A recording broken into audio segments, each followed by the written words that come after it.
George R. Martin can't finish this book. And at this point, we need to accept this isn't a writing problem anymore. That assumption died years ago. The Winds of Winter has been in development for over 15 years. 15 years of promises, updates, deflections, and silence. But here's what most people miss. This isn't about a slow writer. This isn't about laziness, distractions, or a lack of discipline. This is about what happens when a story gets adapted before it's finished. In his most recent interview, Martin said something that should have been a red flag, not a punchline. Sometimes I'm not even in the mood to write that. People laughed. People mocked. But that sentence isn't an excuse, it's a symptom. It is the sound of a writer who has lost something fundamental, the safety to create without consequences. Because here's the reality. George R. Martin doesn't own his story anymore. Game of Thrones ended in 2019. The show ran ahead of the books. It finished the story before Martin could. And when it did, the backlash was global, instant, and permanent. Millions of people hated that ending. They didn't just dislike it, they rejected it. They mourned it. They turned it into a cultural punchline. And Martin?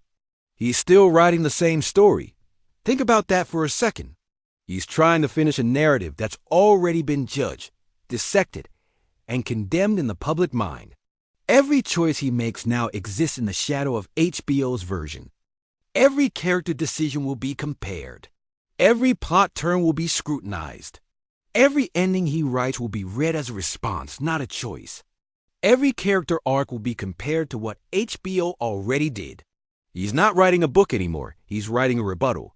And rebuttals are written in fear, not freedom. The question isn't, what happens next? The question is, can you do better than they did? That's not a creative challenge. That's a creative death sentence.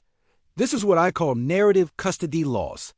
Your story is no longer yours. The public has claimed it.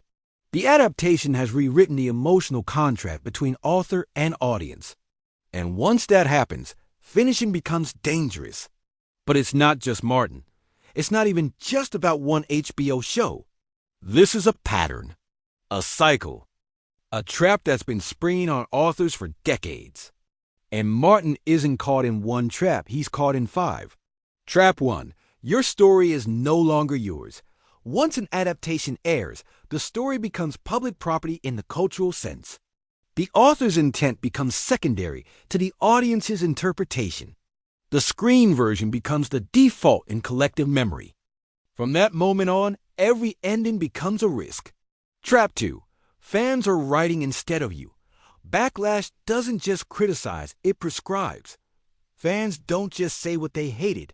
They tell you exactly what you should do instead. They write essays, create theories, demand outcomes. Silence becomes suspicious. Ignoring fans becomes an insult.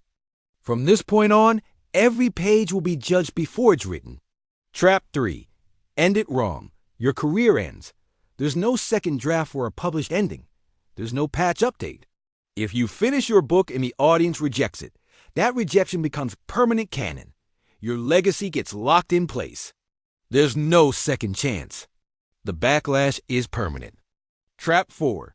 The calendar isn't yours anymore. Production schedules don't care about creative process. Once a show is greenlit, the timeline accelerates. Studios need scripts. Actors age. Budgets demand delivery. And suddenly, the author is racing against a machine they didn't build. And while the machine keeps moving, the author is expected to keep up or get out of the way. Studio deadlines don't care about your creative process. Trap 5. You're not a writer. You're a spokesperson. When things go wrong and they will, the author becomes the public face of damage control. They're asked to explain, defend, clarify, and apologize. They're in interviews, on panels, managing fan expectations. You spend more time defending than creating. Martin is living through all 5. His story was taken. His fans are demanding. His ending is under a microscope. His timeline was hijacked. And he spent years managing the fallout. Imagine trying to finish a story when millions of people already believe they know how it should end. That's not pressure.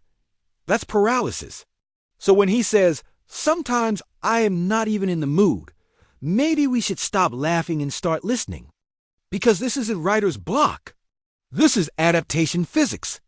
And it doesn't just apply to George R.R. Martin. What you're about to hear isn't theory. These are lived, repeated, and documented nightmares. Authors who lost control. Authors who watched their stories get rewritten by directors, studios, and fans. Authors who finished their books and regretted it. This is the cost of adaptation. And Martin's paying it in real time.